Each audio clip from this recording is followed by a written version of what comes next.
வணக்கம். கள்ளக்குறிச்சி மாவட்டம் சங்கராபுரம் அருகே உள்ள கீழப்பட்டு கிராமத்தைச் சேர்ந்த மோசஸ் மனைவி நித்யா நேற்று இரவு தனது வீட்டின் கதவை திறந்து வைத்துவிட்டு தூங்கிக் கொண்டிருந்ததாக கூறப்படுகிறது.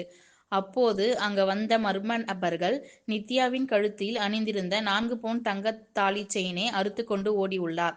இதனால் அதிர்ச்சி அடைந்த நித்யா கத்தி கூச்சலிட்ட நிலையில் அக்கம் பக்கத்தினர் ஓடி வருவதற்குள் மர்ம நபர்கள் தப்பி சென்றுள்ளார்.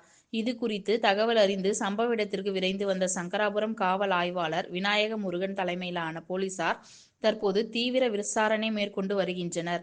மேலும் சங்கராபுரம் பகுதியில் கடந்த 10 நாட்களுக்குள் பரமநத்தம், மேலப்பட்டு, கானாங்காடு மற்றும் கீழப்பட்டு ஆகிய 3 கிராமங்களில் பெண்ணின் தங்கத்தாலிகள் அறுத்து சென்ற சம்பவம் பொதுமக்கள் மத்தியில் அதிர்ச்சியும் அச்சத்தையும் ஏற்படுத்தி உள்ளது.